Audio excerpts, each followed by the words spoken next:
David had a idea to do a pretty big adventure. Came to Aspen, and we put together a project to go do a tour around the United States, and up to Alaska, down to the Sea of Cortez, Cabo, and then across and up the East Coast. So David, what possessed you to come up with that kind of a trip plan? Well, Larry, you should know, because you did a similar trip years ago, where you did the Bermuda Challenge. So you went out to Bermuda and back, and I know you did a variety of other things as well, but that's when I first started looking at what was going on with catamarans when you were with Glacier Bay. And the adventures that you were doing.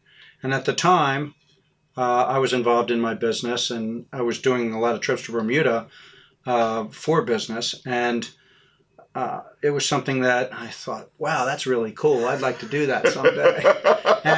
and I loved. My first boat was almost a Glacier Bay. It didn't really fit with my wife's desires at the time. We affectionately call her the Admiral now, because she makes a lot of these decisions. And once she got very true. Yeah, so once I saw the article on the 40-footer, or actually she found it, which was the big deal. Oh, that's good. Sue Ellen found it. Sue Ellen found it. That's the Admiral. You know, my girlfriend since right after high school. So she brought me the computer and said, David, this is our next boat. Now, of course, when I came to buy the boat from you, I didn't tell you that. I've not heard this. So it was an alignment of a lot of things, because Sue Ellen really thought that the boat was kind of sexy. She always thought catamarans were really ugly, and every time I'd point out a catamaran wherever we were, you know, along a marina, she would just sort of squinch her nose and, you know, like they sort of stunk somehow or something. And then she saw the Aspen 40. She brought it to me. She brought it to me. And this is a huge deal. And then I, you know, because she knew that I liked what you had done before. I liked how catamarans were efficient to be able to do something like that. And then your new design really sold me, because you know, I was involved in some patents myself, and it was very unique. So I wouldn't have the same boat that everybody else would have. Right. Not that I need to have a different boat, but that's sort of cool. Yeah. You know? So now, David, you're based in Annapolis, basically, right? Correct. I split time between Annapolis and Clearwater. And so you're, you know, here you are, clear on the other side of the country, and looking at a boat company that's on the West Coast, and having to, you know, how was that working with Aspen from 3,000 miles away? What was your impression of that? Well, you know, Aspen is not an inexpensive boat. You get what you pay for, but all boats aren't inexpensive. You know?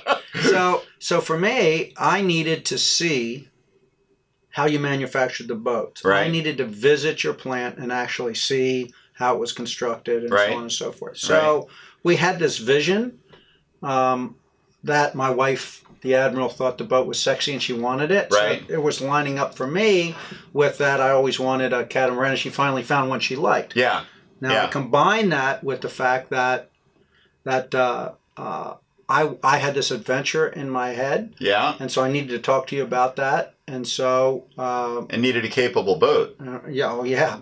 Because I wanted her to be with me to see it, because if that didn't line up, I wouldn't be doing the trip. I'm not going to put my girlfriend and the mother of my children and the grandmother of my 4 granddaughters at risk. Yeah. Where, you know, something happened. Yeah. And they're all going to be thinking, what the heck was he doing going out in this boat? So the safety things, the Kevlar bows, everything started, double bottom hull, the 3 watertight compartments. Yeah. So you were thinking about that stuff. Right. It was all laid out in the article, but I wanted to see how it was manufactured. Yeah. I needed to meet you and the staff. Right. And well, let me back up for a second, because anybody that's looking at an Aspen, in my opinion, needs to visit the plant. Yeah.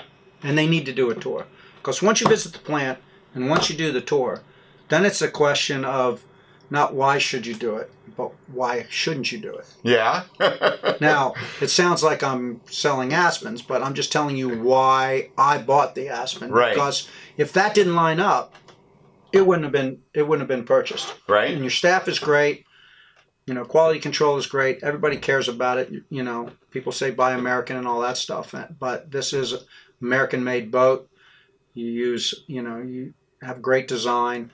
It's unique, and it is really safe. And you can see that if you visit the plant. Right. Short of that, you're just looking at spec sheets, and everybody sells their stuff on a spec sheet. Right. But when you can visit it and go through see it. how it's done. So my advice to all customers is set up an appointment, do a tour. Yeah. Don't waste their time because I want them concentrating on building boats. But if you're serious about it, go do a tour because that should be your litmus test on whether you go forward or not. Yeah. My opinion. Yeah. Yeah. Okay. So then you actually ordered a boat. How smooth or bumpy was that? Going through the process of getting your boat built and so forth. And then you visited a few times. Right. It wasn't too difficult for us because we knew, you know, the boat has a basic design. There's a few odd things that you can add to customize it. We were able to go through that pretty quickly on what we wanted to customize. Right. And so we just went through the checklist of the customization features that we wanted. Now, added on to this was this 10,000-mile tour that we were doing, which was sort of unique for a standardized boat. And we worked that out from the standpoint of what we were going to need extra to be able to go up to Alaska and be able to do a 10,000-mile trip. So we were able to work all of that out. But this, for the standard person who's purchasing, it was a pretty seamless process. You have choices and you make your choices. So now you've got about 4,390 miles on your boat in the first 3.5 months. You've been from down to Seattle up to Juneau and Glacier Bay, Alaska. You've done all kinds of different sea conditions with it. What's your impression of the boat on the ocean? It's amazing. It's what I was purchasing. Yes. Well, if it hadn't been, I wouldn't be. You probably wouldn't have had me in this interview. But the amazing thing was for me, the aha moment for me was the Dixon Passage. Yep. One of the roughest places on the way to Alaska. Right. Yeah. And Dixon Entrance. Dixon Entrance, right. So you're either going to check into Canada coming from Alaska, you're going to check into Alaska coming from Canada. Right. And the tide splits in the middle. It's a brutal area. It's about a 6-hour trek. So you're going to catch the tide either way. You're not going to be there at slack tide. Right. And the aha moment was when we were fighting it into the high seas, and these were 7-foot waves, that we were able to power up and get on top of the waves. And once we're on top of 7-foot waves in one of the most dangerous, areas of the entire trip, it was like riding on the Chesapeake Bay in a chop. Perfect. You had to get up on top of the waves and that pick up the speed. Pick up the speed. But let the hull work. Okay, and then the other part of that was that once we got to the sea on our stern and the tide on our stern, I surfed a wave for half an hour. I just powered up and powered down. Just rode it. 2,600 to 2,800 RPMs, and I was holding the speed of about 18 knots. In a huge wave. In a huge wave at only 2,600, and it was the same wave. It would drop off and I'd speed up, and that, it doesn't get any better than that. It's perfect. Yeah, it's perfect. So that was the aha moment for me. How's the fuel economy been? It's been great. It's been great. Pretty much what we said it would be? Absolutely. Okay. Absolutely. So one tough story of our trip was that my wife broke her wrist on a hike. Boat with a broken arm. Right. We needed to get to a hospital. Right. We got there. We pretty much went flat out. We were doing around 21, 22 knots the whole time. Yeah. We got there in 3 hours. Wow. Now, if I had been on a boat whose top speed was 8 knots, 10 knots, it would have been with a broken arm. Yeah. The other thing is that those boats that do 7 or 8 knots, in a case like that, what if the tide was against you at 3 knots? Now you're doing 5 knots, and if you were 3 hours at 22 knots, we're talking 65, 70 nautical miles that you covered in 3 hours might have taken what, 12, 15 hours. Yes. Big difference. Big difference. And you don't want to travel in Alaska at night because there's floating logs everywhere. Yeah. So that could have been even worse. Or icebergs. Well, good. That's kind of what I was thinking. Dave, any last parting comments to somebody that's thinking about buying an Aspen? If you're thinking about buying an Aspen, take a tour. Take a tour Of the plant. That's my best advice to you. Good. Thank you. You're welcome. All right.